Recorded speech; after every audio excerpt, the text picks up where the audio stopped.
I'll go ahead and call to order this meeting of the Climate Action and Resilience Committee of the Bloomington Common Council. It is 12:02 p.m. on Monday, December 13th, 2021. In attendance, we have myself, chair of the committee, as well as council members Piedmont Smith and Smith. Absent at this point is Councilmember Rallo.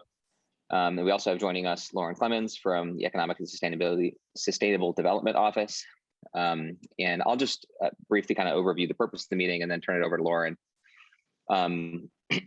So if you all recall, fellow committee members, in I guess September or October, maybe October it was, when we had the presentation from Lauren and ESD staff on the Sustainability Action Plan and Climate Action Plan progress and reporting. One of the recommendations from staff in that meeting was to meet more frequently with the council as represented by the Climate Action Resilience Committee to provide updates and just keep in closer contact. So I think as this is new, we're kind of still scoping out exactly what that relationship will look like. I think the two things, the biggest things maybe to talk about today are scheduling specifically. So if we're doing a quarterly thing, if that's every 3 months, when do we want to start that? What makes the most sense with regard to our council recess, with regard to busy times in our legislative season, like the budget cycle, as well as what works well for Lauren and her staff. And then second would be sort of what we would like to accomplish and plan for in these quarterly meetings. What do we want to cover, and just kind of getting members' input on that, and also Lauren's input on what their thoughts are from the staff side. So I'll kind of frame it in that way. Before we get going, any questions, Ron or Isabel, or clarifications before I turn it over to Lauren? No, thank you, Matt. Okay. Well, Lauren, I'll let you Sure. drive the bus since this is and I think this is more of a discussion, but there were some things upcoming in 2022 that might be more suitable for a smaller group of council, and then other things that might be total and full council. So in terms of grants that have been occurring or programs that have been occurring because of Recover Forward and American Rescue Plan, in the first quarter of next year, within the grant requirements is to give an update to council about how that's going. And so in particular with the new programs that launched, specifically the Bloomington Green Home Improvement Program and our Solar and Energy Efficiency Loan Program for nonprofits, I was thinking that would be something that would be of interest to this committee.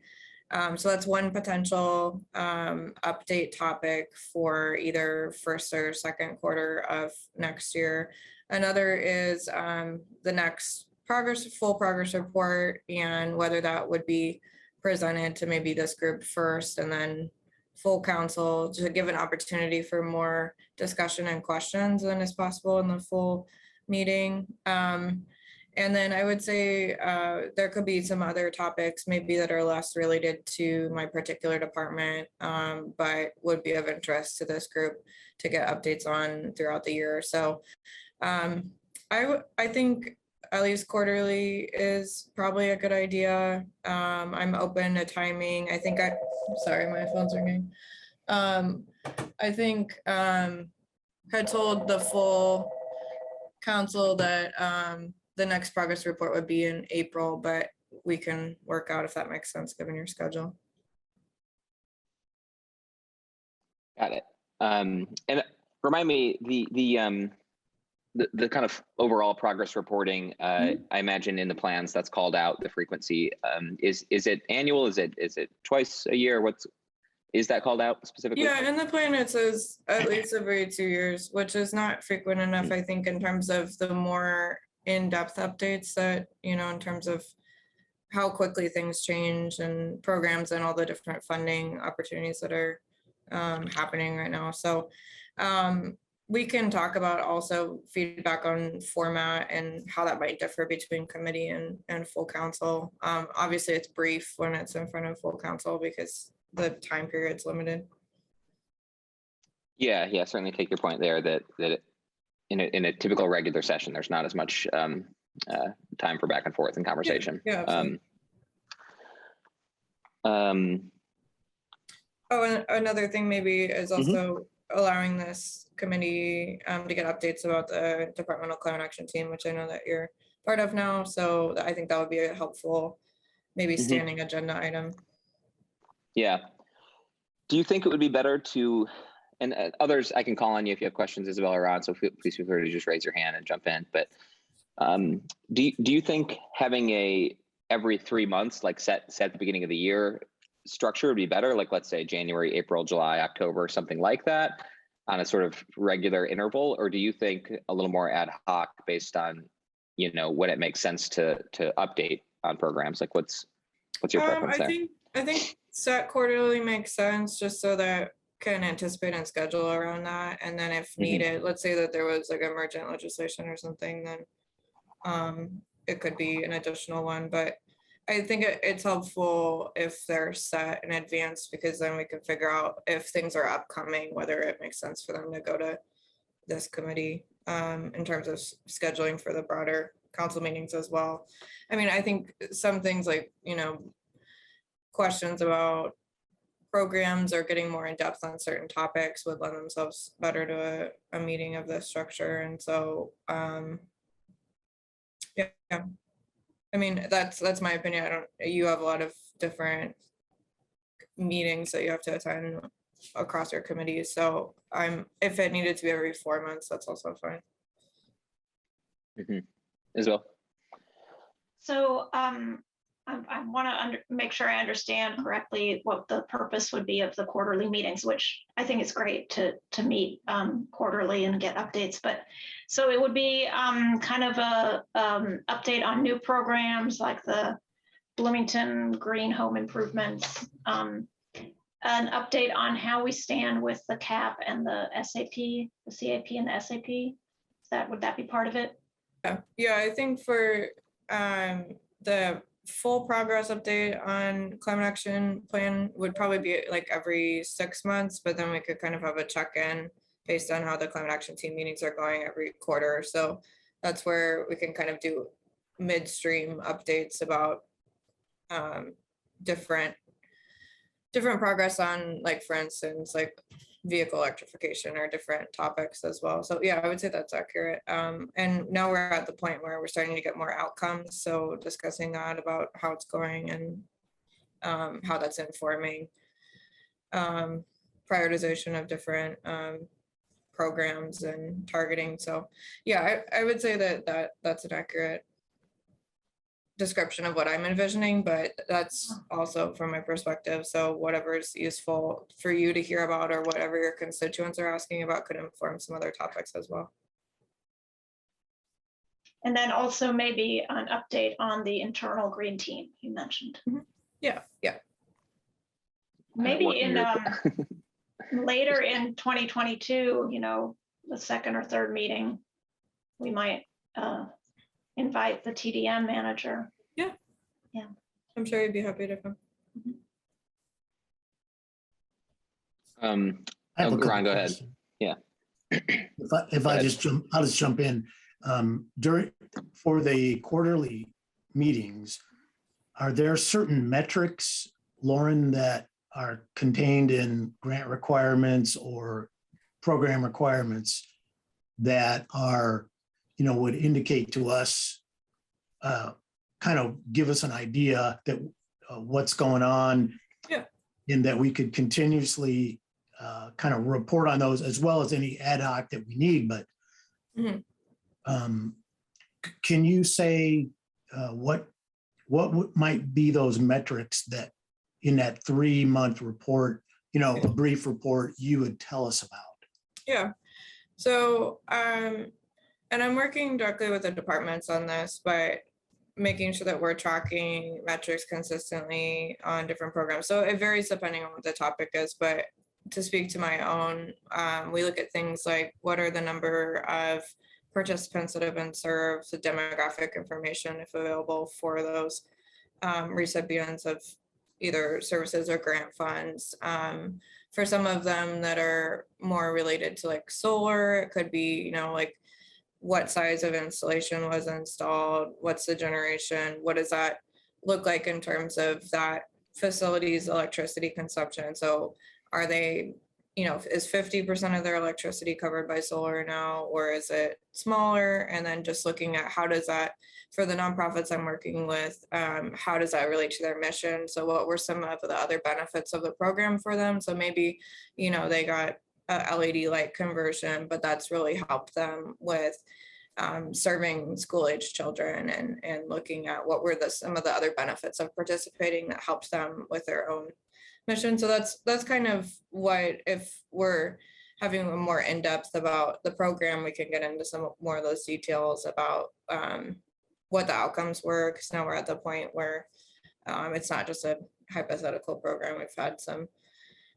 progress, and we're kind of out of pilot mode and more into longer term program. Yeah, it's really, I think it's really helpful Mhm. in my mind when I hear some kind of metrics that are cumulative and, like for this quarter, this is what happened, and Mhm. cumulatively, this is what's going on. Because then it just, to me, it helps me understand if what we're doing is successful and or maybe having a real impact on our environmental Yeah. issues. And I think it's also helpful while sharing that to hear, are there other metrics that would be helpful to track either moving forward in the future that the public's interested in hearing about as well? Because sometimes it's difficult to get a sense of what people would like to know about some of the ways that we're spending things like American Rescue Plan dollars and such. So Right. And that's a great segue. If I may just ask, second question was, is there what you brought up was the second thing I was wondering if I could ask about was, yeah, absolutely. is there an educational component that is in the plans, or to educate the public on what the heck we're doing at the city, and why doing these different items with solar and or carbon reduction has some benefit to them? Yeah, so there were some funds budgeted for starting in January to launch a website for that. So let's say that I'm an individual living in Bloomington, and I'm looking to find a way to, as an individual, take action on climate. It will walk through, and some of the other cities have already had this site launched. So I've talked to cities like Fort Collins, et cetera, and walk through what are the opportunities for myself to get involved in some of these things, and what are the climate benefits. And then you can also register as a group or an organization. So I'll be using that once it's set up to reach out to organizations like IU that have, students that might want to take certain actions and be able to track that. So like in the past, IU's had something like an energy challenge. There might be an opportunity to do a community IU action period like that.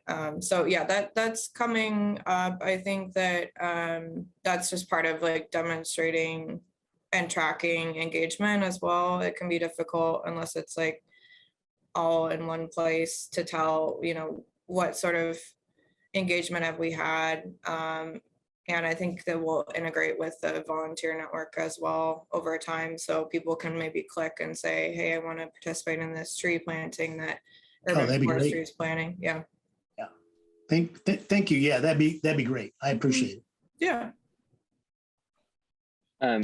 So I'll share a couple thoughts about what else we could use the meetings for, how else we might want to use them. I think one thing I talked about at the last climate policy working group, and also with the committee just via email, is I think that internal working group and also this committee can be used to help organize and structure like the legislative components of the CAP and their phasing, and making sure there's a plan. We don't necessarily have to be the entity developing all of them, obviously. I mean, that's not normally how legislation at the city is developed.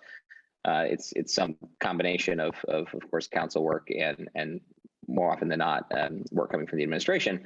That said, where there's climate policies that have a clear change to code, like we should probably be involved at some level and at least help again to manage that and sort of work together to stay on top of that. So I see like we haven't used committees too much to that end or for that purpose in terms of like working on legislation to, actually develop it. It would probably require more meetings outside of the committee context, of course, where maybe there's a lead person or two who are meeting with staff to work on some things. But I think it would be a way to help us keep track of that and think about, not just the phasing of the cap, but also potentially climate oriented council member priorities from time to time. So for instance, Councilmember Piedmont Smith recently was asking again about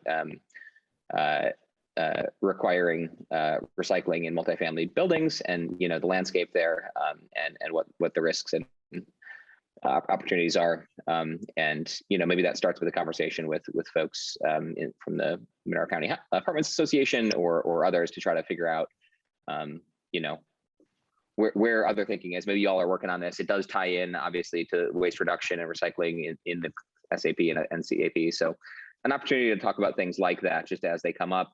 And I think just an opportunity to field questions probably from committee members too about climate things. Ron, you had asked about, sorry, I jumped between first and last names in this committee setting. I'm going to the informality of first names, but Ron, you had asked a question about like, before the last internal climate working group meeting about like what types of actions we can take to do X, and there just wasn't really time or space in that meeting to address those kind of things. But I think those types of questions that you have like could be brought to like these committee meetings too. So I can circulate an agenda, working in collaboration. Whoever's the chair next year could work with Lauren to, create an agenda a couple weeks out and just get questions or topics that council members, committee members want to cover kind of in advance too, to just use it as another avenue to, organize those discussions basically, right? As opposed to just ad hoc.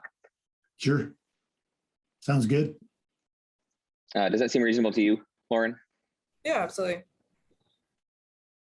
Okay.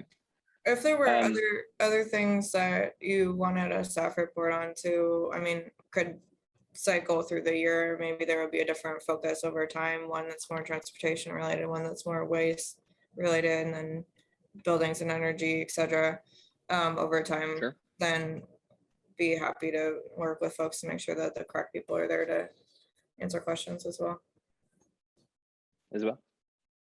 Yeah, that reminds me of the mayor's intention to seek a bond issuance of, I think it was $1 million for 5 years, so $5 million for bike and ped infrastructure. So yeah, it would be nice to have some input into that before it's finalized. I don't know if this committee is the appropriate one though, since it is climate action, but it's also transportation and other things. So it's interesting you brought that up. I was just thinking, because I'm doing the sidewalk, we're starting a sidewalk project again. And of course we don't have enough money for sidewalks, and it would maybe, if there was a way that we could use some funds from those bondings to build some or repair sidewalks that are in areas that were identified by the new criteria for social equity and economic equity. That would be really great, and it would help people not drive, and which is part of our goal. So I was thinking about that and crossing my fingers that maybe there's a way to get more funds for building some more PED infrastructure. that's certainly something I hear from my constituents about a lot.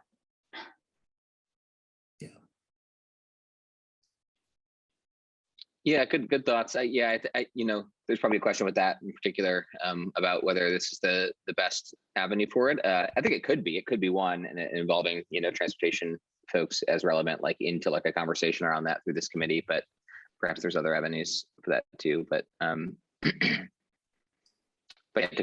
lot of this is still on the committee end too. Is still developing a little bit. How we work and want to use them. But yeah, I think, I'm not too worried about it. I think we can settle in over time, but wanted to do some scoping now and the scheduling, of course, as well. So you mentioned an April update, Lauren. That was a overall progress update? I mean, is that something that should go to the full council and maybe like we have follow-up or a preview like with this committee to dive deeper for folks, or what are your thoughts? Typically, it's been going to the full council. I think that if we wanted to do a preview either a month in advance, I could also integrate feedback at that point in time, or immediately beforehand, that would be fine as well, to give a longer format for getting questions answered. The April date was just to allow some time in advance of when the budget season's kicking off. So giving kind of a midstream opportunity to see how things have progressed since last October. Also, it's around the time of Earth Day, so people tend to be paying more attention to climate and sustainability things anyway. So yeah, I mean, I think either is a possibility. I don't feel strongly about how that works, since we don't have a ton of precedent. So Isabel, go ahead. Oh, I was just going to give some feedback on that idea of having a preview or having a post presentation conversation. I think a preview would be great, because then we could help kind of clarify some things before they go to the full council. Okay. Because I mean, the last presentation you did in October, I had several things that were not quite clear to me, and if I did, then probably others did too. So yeah, I mean, I don't know how that fits into our quarterly meeting pattern, but that would be very helpful, I think, to have a pre-presentation discussion of how we're doing on our plans. Yeah, I would agree, Isabel. Good idea.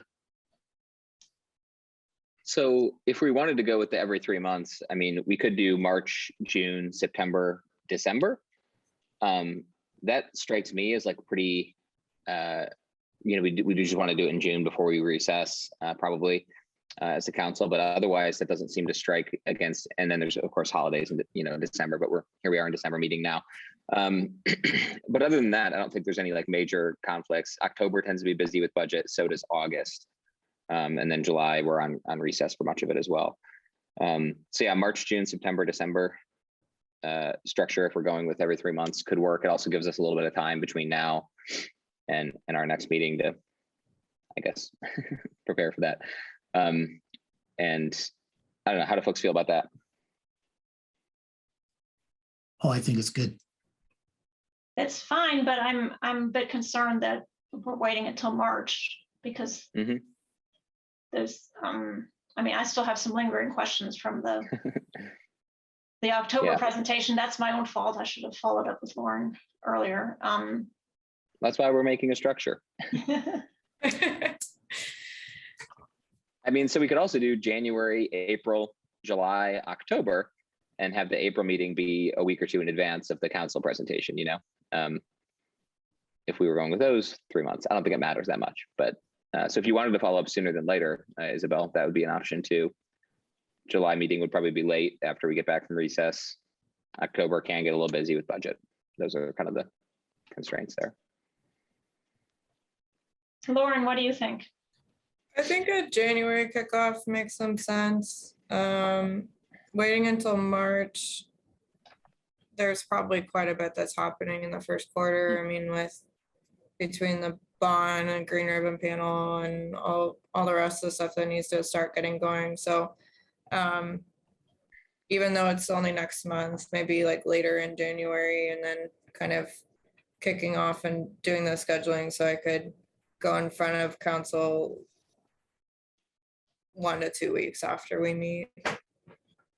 Yeah, like the second regular session in April, and then meeting a week or two before for this committee. I'm fine with that. January, April, July, October. Does that strike you okay, Isabel and Ron, as well? Yes. Yeah, I think I agree. As long as we get a structure going, some regular meetings, doesn't matter exactly how, because we can always call an ad hoc meeting, right? And Yep. and deal with whatever we need to deal with. So. Yeah, of course. Okay, that works then. And yeah, Lauren and I can follow up and maybe work on getting some things. I mean, who knows when we'll be in person again? But sometimes it's nice to book rooms in advance if needed. I don't think these necessarily need to be evening meetings. If we wanted to do lunch meetings, I mean, they could be evening meetings. I don't think it needs to be.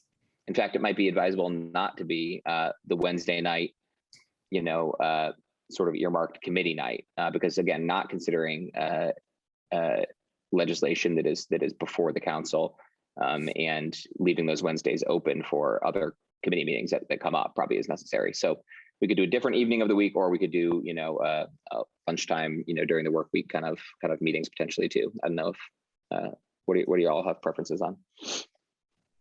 You too, Lauren. The only conflicts that I have would be with like Commission on Sustainability and Monroe County Environmental Commission. So that is a couple of times a month. It tends to be Tuesdays. Anytime during the day is fine. The departmental climate action team meetings are at 3, so that's probably not going to conflict. I guess I would prefer. Oh, sorry. I was What'd you just say, gonna Ron? joke. I'm retired. I'm cool. Whatever time I can probably make. I guess I would prefer evenings, if it's okay with Lauren and the others, because I mean, I could do a 1-hour lunch meeting, but then that 1 hour might be kind of stressful to try to fit everything into 1 hour. Sure. Yeah, I'm fine with that. We could establish, I mean, we can loop back with like a poll for members or something to figure something out, or just pitch a few times. So non-Wednesdays, obviously not Fridays, and maybe not, I think a Tuesday or Thursday evening probably makes sense. Obviously not second Tuesdays because that's BCOS. And when does Monroe County Environmental Commission meet, Lauren? It's on Wednesdays. It's the second Wednesday. So Okay. But you could also just send me some dates and I can double check that there's not an evening conflict. Okay. You don't have regular evening conflicts besides BCOS and the Environmental Commission? No. Okay. I mean, we'll have some evening events scheduled throughout the year, but I can get these on my calendar first. So. Isabel and Ron, do you have a preference between Tuesday and Thursday evenings? I do not. Tuesday is usually better for me. Okay. Yeah, I mean, we can explore that. Oh, go ahead, Isabel. Well, I was just going to say we might need to wait until, first of all, membership in this committee is confirmed for 2022, and what the members of this committee also, what other assignments we have, because right now Thursdays I have solid waste district, but may not be on it next year. I don't know. Yeah. Good point. I was thinking we could schedule, in advance, even if committee makeup changes for next year, just because, we do that for council and other things too, just to get it on the books. But good point about, potential conflicts, depending on what appointments folks have. Well, we could always maybe tentatively schedule for Tuesdays, evening, probably at something. So BCOS meets at 6. Is that good for folks, bad for folks? We could do 5:30, 6, 7. I don't know. I mean, I guess earlier better for you, Lauren. Yeah, probably, just in case we have something that's an hour and a half, then people are still relatively fresh earlier in the day. Yeah, 6 would work. Yeah, that's fine. Yeah. Okay. Well, we can tentatively say, 6 p.m. on a non-second Tuesday. And, it could be third Tuesday for January, since it's not right off the bat, beginning of the year. But we might want to move to like the earlier Tuesday for April in particular, since we talked about that sort of teeing up the council member. Right, we wouldn't want it to be the day before the regular session, I think. Right.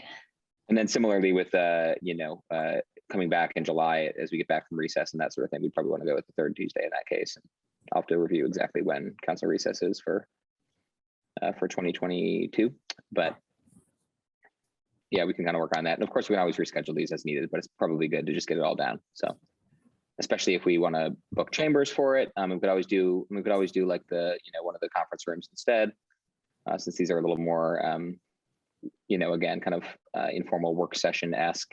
Is it McCloskey, which is the conference room that BCOS used to meet in? McCloskey is hybrid enabled. So if you booked McCloskey, then we could do hybrid. There's one other conference room upstairs that has the owl in it, but it's smaller. So if McCloskey is available, that would probably be my recommendation. Okay. Yeah, it's probably easier, better for working than full chambers. But yeah, okay. I feel like we have enough to go on though to follow up and to get this scheduled. And again, we can always revisit it if needed, if there's a persistent conflict once we settle some things in the new year. Other thoughts or questions at this time? For the January session, and we can talk about this later, but would it be helpful to kind of get a sense of program previews for 2022, kind of what as a result of the budget funding? I mean, I can do that for our department, but okay. Yes. Yeah, I think that'd be good. Okay. Yeah, and I would really like to talk about waste reduction and how we can maybe work with the solid waste district on that. Solid waste district has a substantial amount of cash reserves, and I think there's a potential there to really decrease waste going to landfill. But I think the city would have to would be a great partner. Let me put it that way. Okay. And yeah, we can circulate, in early January, at least a week in advance of that meeting, solicit other agenda items from members, and I or whoever's the chair can loop back with you, Lauren, in early January on that.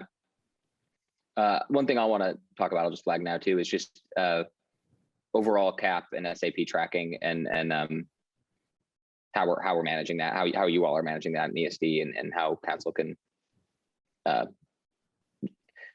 keep informed, essentially. Sure. besides our updates, and other committee members, I did circulate in that email chain but the massive Excel spreadsheet that Lauren shared, as well as the I think Word doc version that's pared down legislative specific or council oriented actions.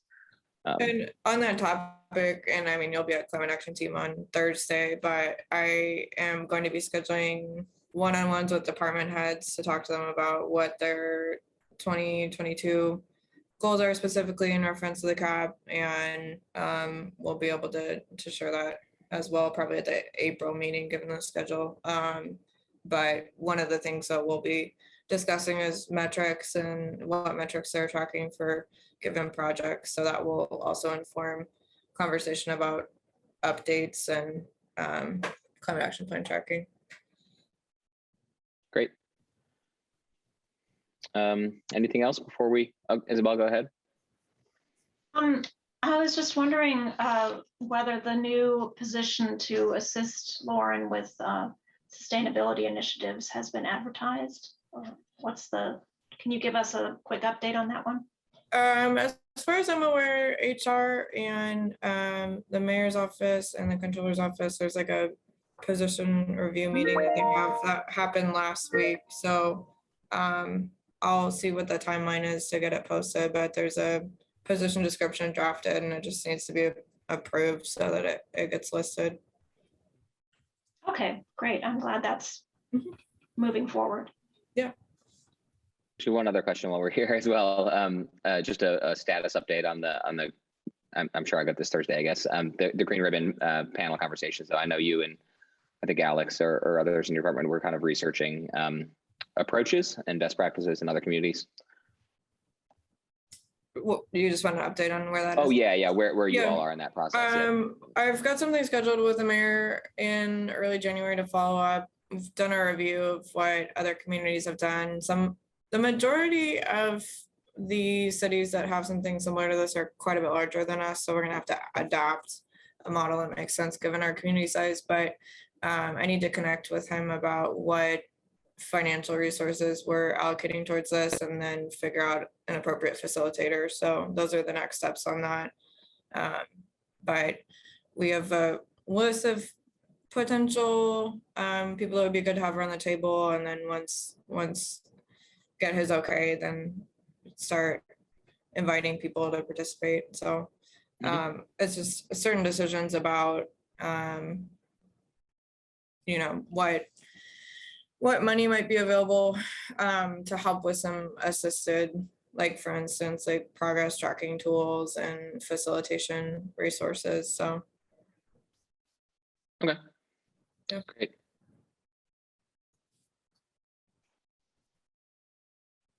Other questions at this time from committee members or from Lauren about how we move forward?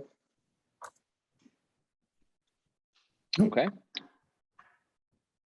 Thank you, Lauren, for Yeah. all Yeah, of thank your you. hard work and coordinating, Yep. providing us with updates and stuff. Really Ditto appreciate on it. that. Yeah, I appreciate the suggestion for the new structure too of organizing that work. And we can always change it if it's not working. Yeah, of course. Okay. Well, I think that is it. I will be following up, Lauren, to work on getting those things scheduled, and I'll keep in touch with you all committee members about that. And we'll go from there. Okay. Well, thanks so much, everyone. And we are adjourned, so we can wrap up. See you all on Wednesday, I guess.